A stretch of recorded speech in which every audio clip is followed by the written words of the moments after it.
Hey friends, welcome back to the channel with another issues-focused video. Today we're doing Do All Men Think the Same from Jubilee. The last video I did of theirs was Do All Asian Americans Think the Same, and it's very illuminating. There's a lot of different opinions, so yeah, I wanted to talk about the issues that come up with this as well, so excited to get into it. Leave a like and we'll get right into it. Cheese nips! Cheese You nips? asked for it. Oh. Stick Okay. around to the end. We love talking to you guys. Enjoy this episode of Spectrum Men. I like the way the old school ways work. They did work. We Oh. just messed it up. Oh So god. that's important to you, to be like the breadwinner? I'm the caretaker of society. Of society. Oh god damn, that is some bullshit. Ah, I saw he's been on screen for 3-4 seconds and I hate him already. Okay, I don't hate him, but I can tell that we are going to fundamentally disagree on the majority of things. Oh god. We invited 6 men to see the range of their beliefs and values.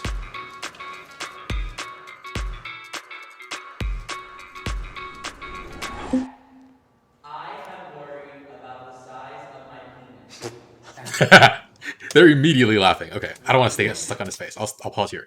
The wording is very important here because if it's I worry is in present tense about the size of my penis, I would say no.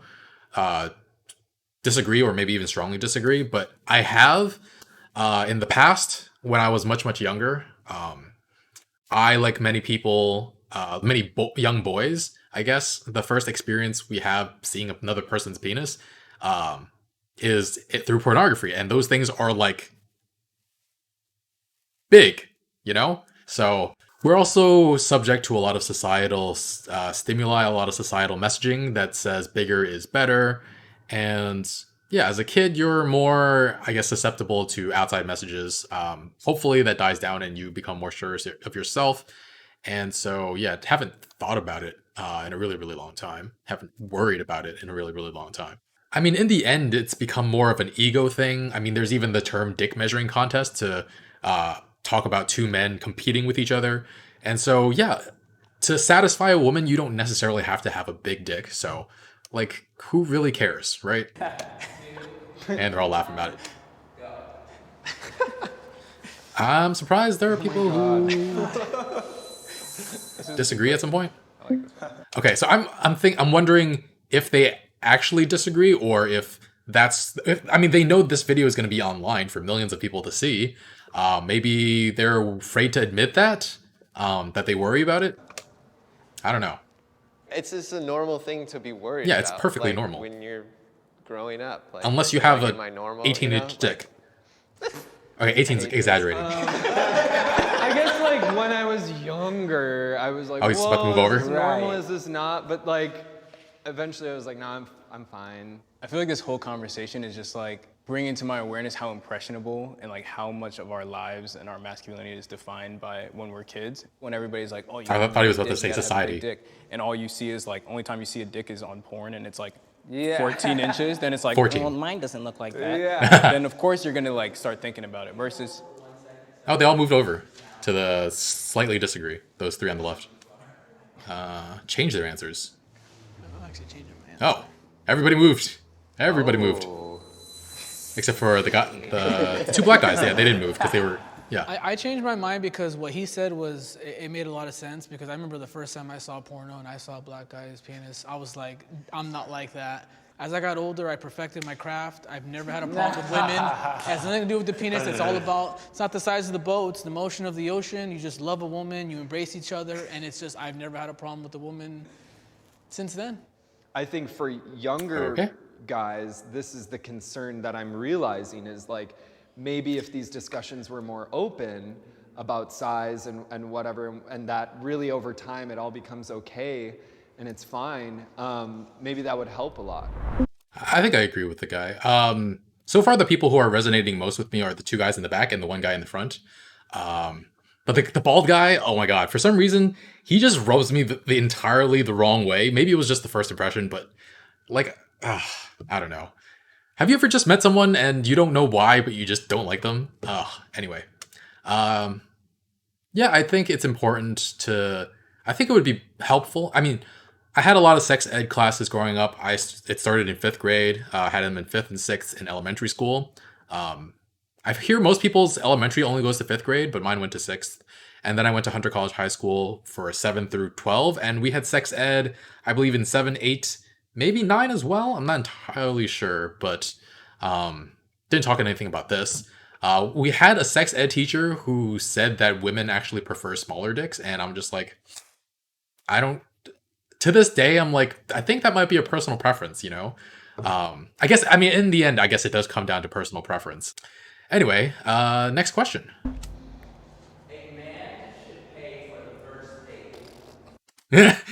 I really like the guy in front, just his personality. He's laughed at the first one, he's scoffing at this one. And okay, this is interesting. So I've actually paid for every first date I've been on. Actually, that's not true. The last date I went on was we split the bill. That was like right before COVID hit, and even though we were not a good fit, I decided based on that date that I was gonna get out there and date more. But again, late February, right before COVID hit, and I mean I hadn't been on a date in a year at that point. I went on 3 in about a month. A year before that, but they were all so boring that I got sick of it.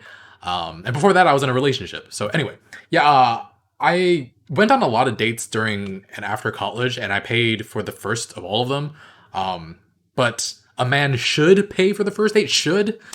I think it's largely due to societal expectations, which you all probably know I really dislike. Societal and gender norms. And I'm not opposed to paying on the first date, but I don't feel like I should feel compelled to. And there is an argument I've heard that does make a lot of sense to me.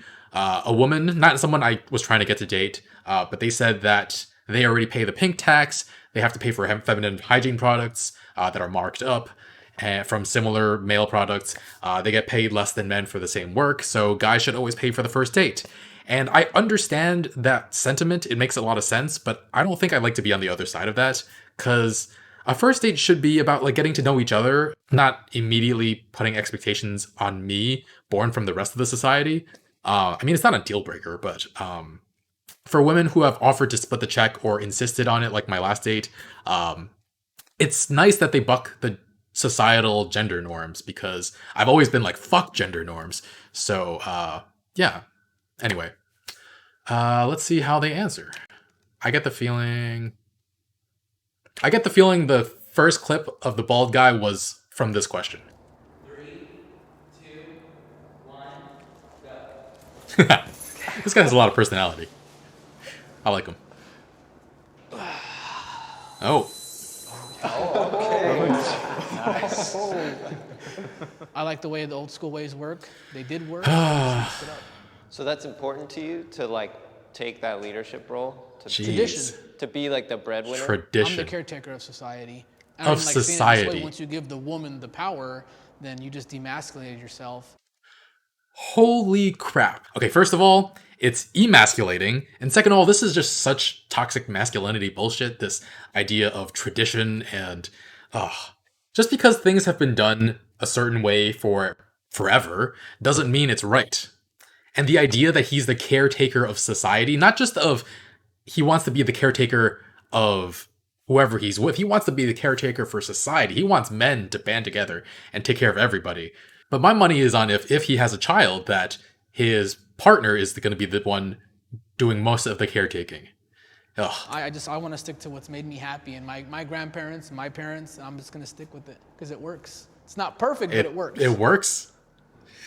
Be a man, plain and simple. I think. Oh, fuck that. Be a man. Oh god. He hit every little thing that gets on my nerves about masculinity. This idea of masculinity. Be a man. What is that supposed to mean? Just be tough, push down your emotions. Oh my god. Like as if there's something extremely attractive about grandstanding, as if you're doing this great deed to society by paying for women's dinners. Oh my god. Be a man. God. I don't know. I think we're just getting in dangerous territory when we start talking about chivalry.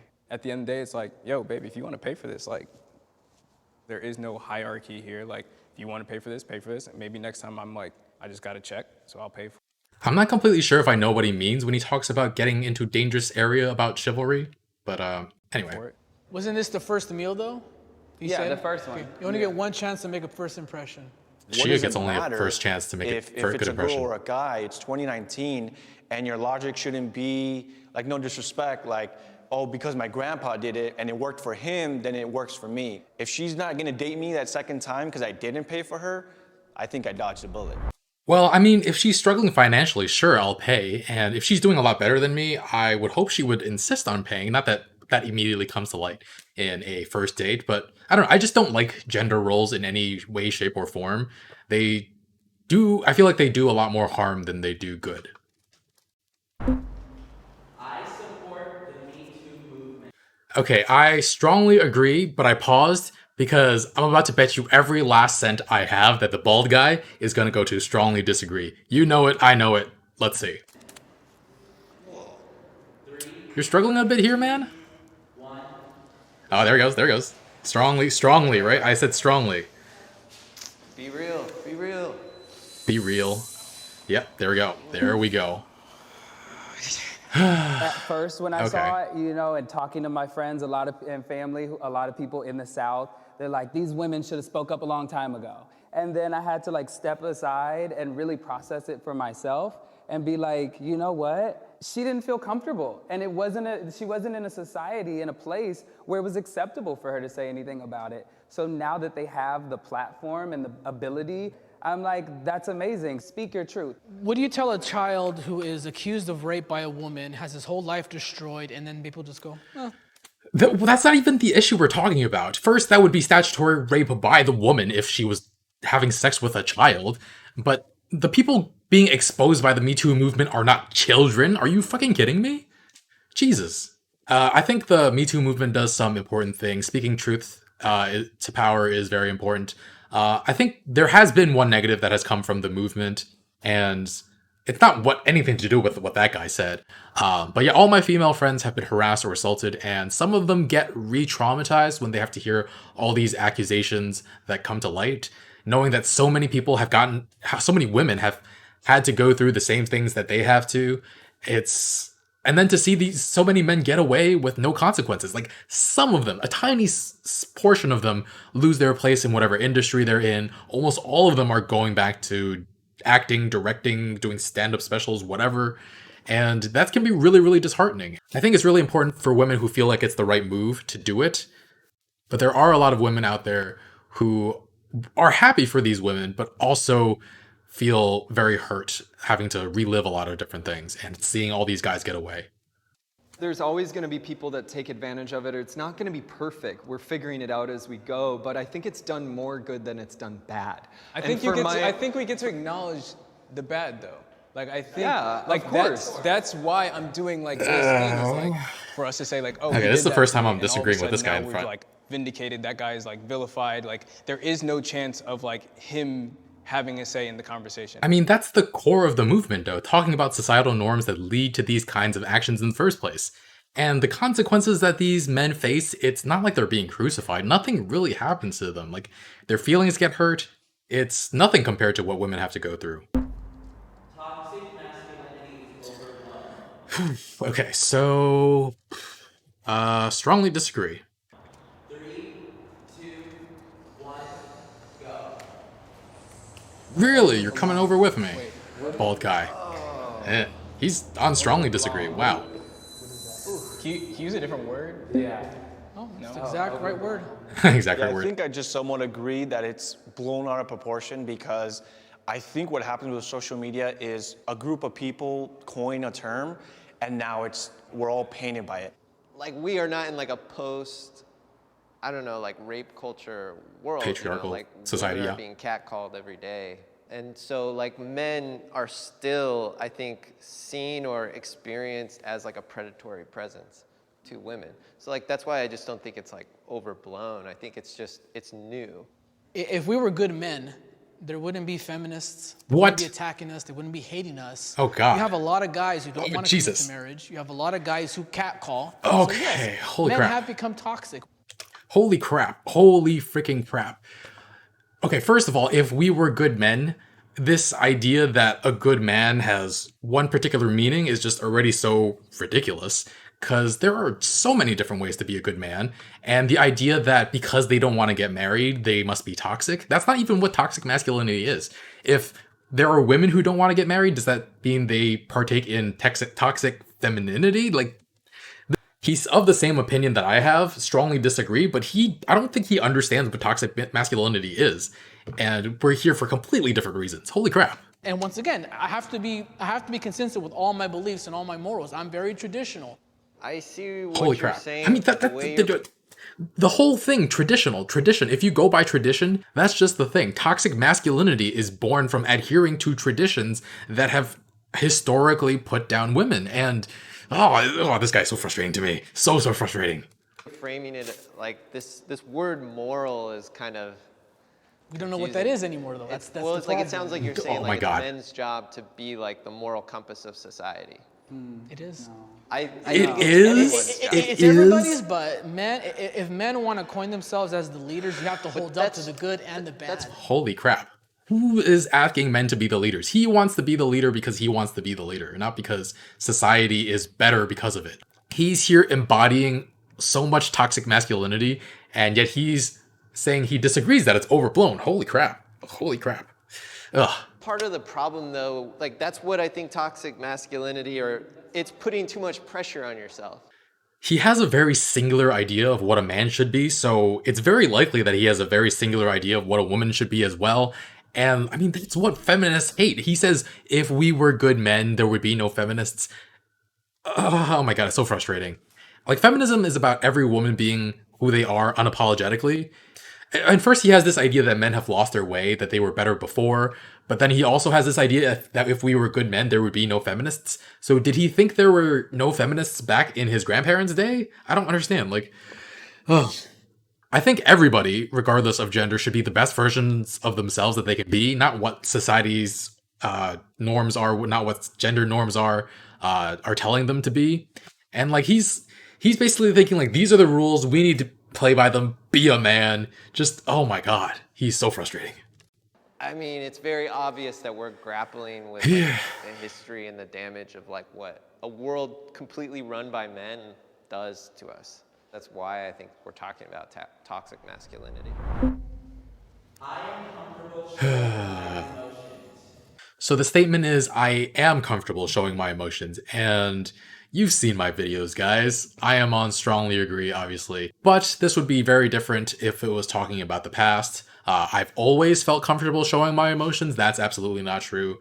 And a lot of it does boil down to gender norms. It's not normal for men to show their emotions. They're not often given role models or good examples of men showing their emotions. I'm really not sure how this group will separate. It just depends on how far along they've come in recognizing the damage that society has done to them. This is just a hunch though, but I do think the third guy is going to go to somewhere along the disagree spectrum, because I think he's part of the LGBTQ community, and that would make it significantly harder as well. That's another layer layered upon it. 3, 2, 1, go. Oh wow. Wow. It's been Whew.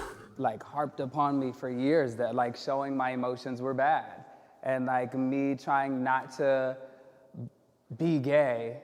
I'm like, no, like I don't want to show these emotions because I'm not gay. I can't be gay. Like I'm not supposed to be gay. Like the church tells me, my dad tells me, my mom tells me, everybody's telling me I'm not supposed to be gay. So like just understanding that at 25, now 26, like I'm over here like, okay, like, oh, you're insecure. Okay, that's what that feels like. Oh, you're sad. I remember that's this. What that feels like.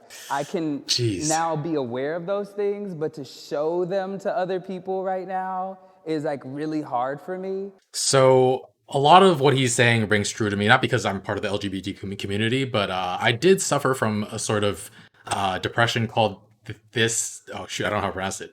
Dysthymia. It's spelled DysthymiA, but I never heard it read aloud.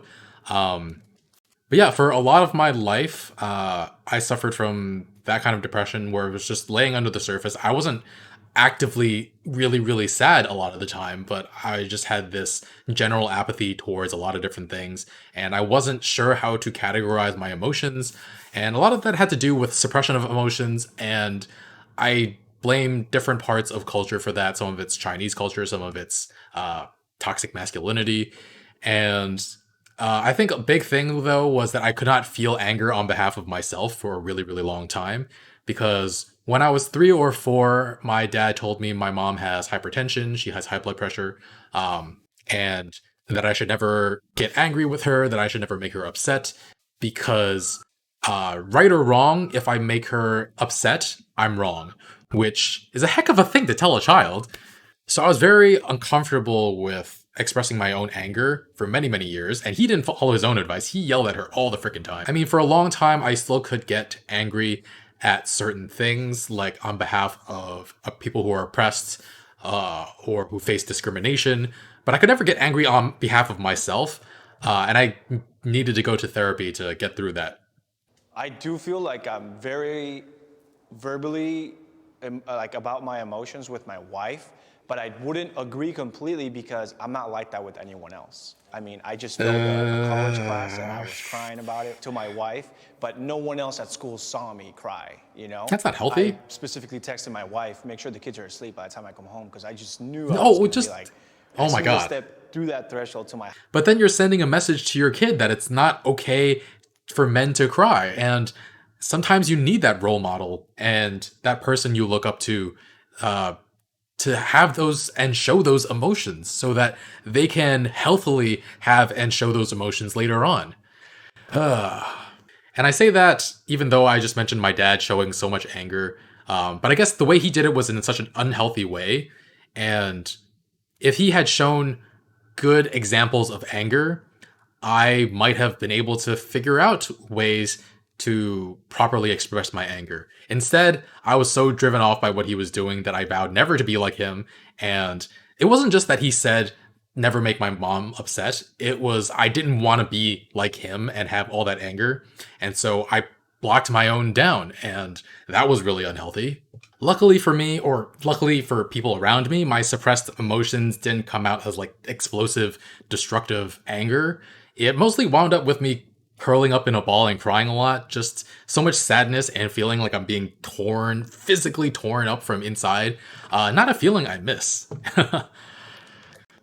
But yeah, this guy just needs to show his kids that it's okay to cry, that it's okay to be sensitive and vulnerable. house. I was just gonna let go, and I didn't want them to see that. But like the next day, I sat down and I had that conversation with them. Like, hey, I just want to let you guys know. Okay. You know, your dad didn't pass this class, and they're like, oh, are you okay? And I'm Next like, yeah, time, of course. You You know, just like, cry in front of your kids. Yeah. I remember like seeing my dad cry for the first time when his mom died, and I remember like imprinting that in my mind as like, wow, you know, like. Yeah, this is my exactly dad what I'm could talking be about.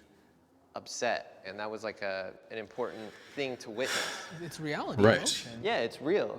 I was raised by two parents. Am I agreeing with the bald guy for never once? Saw cry. The effect that that had on me was by the time one of them passed away. very Precisely. suddenly, Precisely. I didn't really seem to be affected at all. So I've actually had to do a lot of therapy on that. I'm glad that all of them are on this side now, that they're all comfortable showing their emotions. But yeah, I mean, this is a lot of what men have to go through when it comes to dealing with suppressed emotions, with the society telling them to push their emotions down, to not show it outwardly.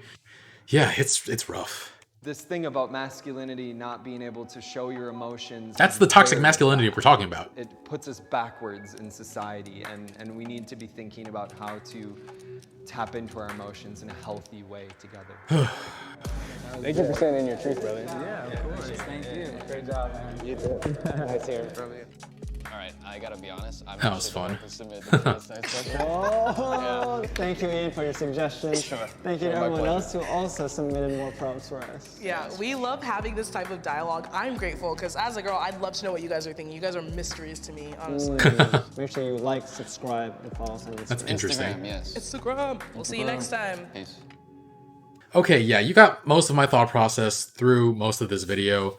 Hopefully you don't think too badly of me for reacting to the bald guy the way I did. I'm not making fun of the fact that he's bald, by the way. I think he actually shaves his hair anyway, but I just didn't pay attention to any of the names that showed up at the bottom. But yeah, his way of thinking is just so stuck in the past and is so rooted in the very things feminism is fighting against. This idea that women and men have their roles and should stick to them. I mean, the whole point of this series on Jubilee is Spectrum is that within every group there are people who think and want different things. And I mean, he thinks all men should think one way and be one way. He thinks all women should be one way and think one way. And I mean, that's just frustrating. I mean, we talk about diversity in terms of race or sex, but diversity of thought is important too. We should be very happy that we want such different things. It's what makes our society stronger. So anyway, that was exhausting to watch. Hopefully you enjoyed my reaction to this. Leave a like, really helps out the channel as always. And not sure what I'm going to be filming for next week in terms of issues focused videos, but if you're watching this on YouTube, it's already up on Patreon. So check that out in the link in the description below. And yeah, thanks for watching. I'll see you guys next time. Bye, friends.